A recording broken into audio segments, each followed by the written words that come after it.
साथियों, मैं मायाराम भारती क्या है हकीकत अपने इस यूट्यूब चैनल में आप सभी माताओं, बहनों, पिता तुल्य बुजुर्गों, नौजवान साथियों तथा प्यारे प्यारे बच्चों सभी का हृदय से स्वागत करता हूं, नमन करता हूं।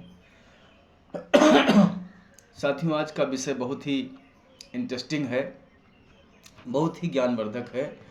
हमारे पुराणों में बड़े बड़े दावे किए जाते हैं और पुराणों की बात सही भी मानी जाती है, क्योंकि बताया जाता है कि पुराण का मतलब सबसे पुराना। आइए एक जानकारी आप लोगों के सामने रख रहा हूं। अगर पसंद आ जाए तो लाइक और कमेंट जरूर कीजिएगा और सब्सक्राइब भी कीजिएगा। अगर अच्छा लगे तो अपने मित्रों में आप लोग शेयर भी कीजिएगा। आइए बिना देरी किए हुए जानने का प्रयास करते हैं। दोस्तों, बाराबंकी जिला है और बाराबंकी जिले में एक वृक्ष लगा हुआ है। उत्तर प्रदेश के बाराबंकी जिले में जो कोटवा धाम के आसपास है उसे पारिजात का वृक्ष बताया जाता है कि वो पारिजात का वृक्ष है। और पारिजात का वृक्ष बताया जाता है कि जिसमें भगवान श्री कृष्ण ने नरकासुर का वध किया था। नरकासुर का वध करने के पश्चात, क्योंकि नरकासुर ने देवताओं के जो राजा इंद्र हैं उनकी माता अदिति का कुंडल भी छीन लाया था, तो नरकासुर का वध करने के बाद भगवान श्री कृष्ण देव माता अदिति का कुंडल देने जब स्वर्गलोक पहुंचे तो उनके साथ में सत्यभामा जी भी थी। और सत्यभामा जी को वहां जाकर के पारिजात का वृक्ष भा गया, उनके मन को पसंद आ गया। तो सत्यभामा ने जिद किया, कहा प्रभु इस वृक्ष को आप ले चलिए। सत्यभामा के कहने से भगवान श्री कृष्ण ने वो पारिजात का वृक्ष ले लिया और वहां से चल पड़े। और चलने के पश्चात जब देवताओं के राजा इंद्र को यह खबर मिली कि भगवान श्री कृष्ण पारिजात का वृक्ष हरण करके ले जा रहे हैं, तो देवराज इंद्र आ गए और भगवान श्री कृष्ण को रोकने लगे। और जब रोकने लगे तो दोनों में घमासान युद्ध हुआ। जब घमासान युद्ध हुआ तो देवराज इंद्र हार गए, भगवान श्री कृष्ण जीत गए। और जब जीत गए तो फिर देखिए, इंद्र ने तरह तरह से भगवान श्री कृष्ण की विनय वंदना की। और विनय वंदना करने के पश्चात भगवान श्री कृष्ण ने इंद्र से कहा कि हे देवराज इंद्र। भगवान श्री कृष्ण बोले, अब देखिए ये विष्णु पुराण है, ये देखिए ये विष्णु पुराण है और गीता प्रेस गोरखपुर से प्रकाशित है। और गीता प्रेस गोरखपुर की पुस्तकें बहुत ही ऑथेंटिक मानी जाती हैं, बहुत ही प्रमाणिक मानी जाती हैं। तो इसी से मैं आप लोगों को बता रहा हूं। ये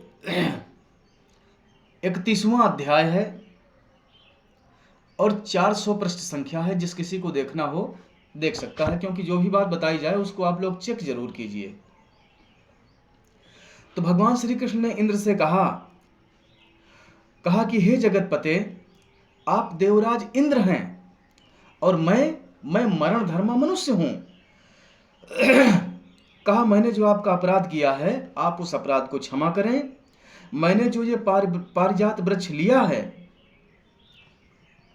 अपने मन से नहीं लिया। कहा मैंने ये जो पारिजात वृक्ष लिया है ये मैंने सत्यभामा के कहने से ले लिया है। आप इसको ले जाइए। भगवान श्री कृष्ण ने कहा कि आप इसको ले जाइए और जो इसके लिए योग्य स्थान है नंदन वन, उस नंदन वन में ले जाकर के आप इसको लगा दीजिए। जो ये पारिजात वृक्ष लिया था इसके योग्य स्थान नंदन वन को ले जाइए। हे इंद्र, मैंने तो इसे सत्यभामा के कहने से ले लिया था।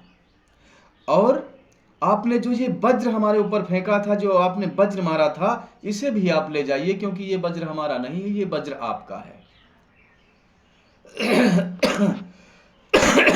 तब देखिए इंद्र ने क्या कहा। कहा कि हे प्रभु, इंद्र ने कहा हे प्रभु, मैं मनुष्य हूं, ऐसा कहकर के आप मुझे लज्जित क्यों करते हैं? मैं आपके सूक्ष्म रूप को तो नहीं जानता, लेकिन मैं आपके सगुण रूप को जानता हूं। आपके इस रूप को बारंबार नमस्कार है प्रभु। मैं मनुष्य हूं ऐसा कह करके मुझे लज्जित मत कीजिए। और उन्होंने कहा, इंद्र ने कहा कि हे प्रभु, हे नाथ, आप परम ईश्वर हैं। हम तो इतना ही जानते हैं कि हे दैत्य दलन, कहा कि हम तो इतना ही जानते हैं कि हे दैत्य दलन, हे भगवान श्री कृष्ण, आप हमेशा लोक रक्षा में तत्पर रहते हैं। इस संसार के कांटों को आप निकाल रहे हैं, आप हमेशा सज्जनों का उद्धार कर रहे हैं, इस संसार के कांटों को आप निकाल रहे हैं। और इंद्र ने कहा कि हे प्रभु, हे कृष्ण, इस पारिजात वृक्ष को आप द्वारिकापुरी ले जाइए। कहा हे श्री कृष्ण, इस पारिजात वृक्ष को आप द्वारिकापुरी ले जाइए। लेकिन कहा कि आप द्वारिकापुरी ले जाइए, लेकिन एक शर्त है। इंद्र ने कहा, अब देखिए पारिजात वृक्ष होने और ना होने की सत्यता। इंद्र ने कहा कि हे प्रभु, जिस समय आप मृत्युलोक छोड़कर चले जाएंगे उस समय ये वृक्ष भी मृत्युलोक में नहीं रहेगा। इंद्र ने ये बात कही। कहा जिस समय आप ये धरती लोक छोड़कर चले जाएंगे तो ये पारिजात वृक्ष भी धरती छोड़कर चला जाएगा। ऐसा इंद्र ने भगवान श्री कृष्ण से कहा और कहा कि हे प्रभु, मैंने जो आपके साथ युद्ध किया, मेरी उस धृष्टता को, मेरे उस अपराध को आप क्षमा कीजिए। तदंतर श्री हरि देवराज से तुम्हारी जैसी इच्छा वैसा ही सही। इंद्र, तब भगवान श्री कृष्ण ने इंद्र से कहा कि ठीक है, आपकी जैसी इच्छा वैसा ही सही। ऐसा कहकर सिद्ध गंधर्व और देवर्षि गणों से पूजित होकर भगवान श्री कृष्ण धरती लोक को चले आए। और जब धरती लोक को चले आए, द्वारिकापुरी के ऊपर पहुंचकर भगवान श्री कृष्ण ने अपने आने की सूचना देते हुए अपना शंख बजाकर द्वारिकावासियों को आनंदित किया। अपना शंख बजाकर द्वारिकावासियों को आनंदित किया। सारे द्वारिकावासी जान गए कि भगवान श्री कृष्ण आ गए हैं। तदंतर इसके पश्चात गरुड़ से उतरकर भगवान श्री कृष्ण और सत्यभामा जी दोनों लोग गरुड़ से उतरकर उस पारिजात वृक्ष को सत्यभामा के गृह उद्यान में लगा दिया। उस पारिजात को सत्यभामा के गृह उद्यान में, जो सत्यभामा का गृह उद्यान था, उस गृह उद्यान में भगवान श्री कृष्ण ने उस पारिजात वृक्ष को लगा दिया।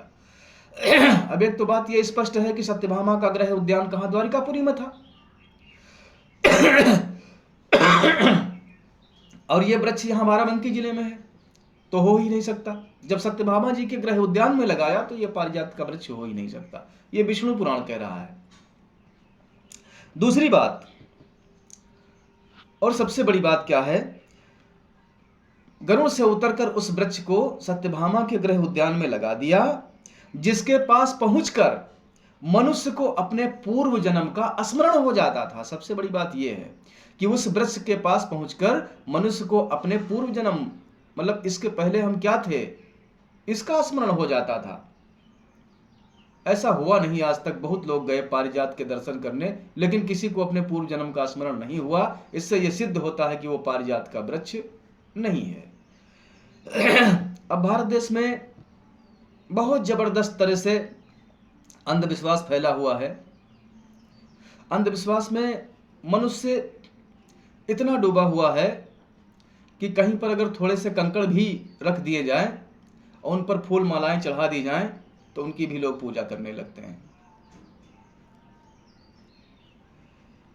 तो इस प्रकार से उस वृक्ष के पास पहुंचने से मनुष्य को अपने पूर्व जन्म का स्मरण हो जाता था।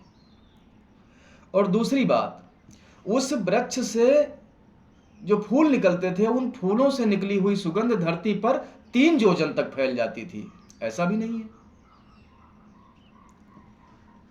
3 योजन तक उन फूलों की सुगंध फैल जाती थी। ऐसा ये विष्णु पुराण कह रहा है। तो अगर हम विष्णु पुराण की बात मान लेते हैं, अगर विष्णु पुराण की बात मानते हैं तो बाराबंकी जिले में लगा हुआ पारिजात का वृक्ष वो पारिजात का वृक्ष नहीं है। और अगर बाराबंकी जिले में लगा हुआ पारिजात का वृक्ष, अगर उसे हम पारिजात का वृक्ष मान लेते हैं तो ये विष्णु पुराण पूरा पूरा गलत साबित हो जाता है, इसका फिर कोई मतलब नहीं।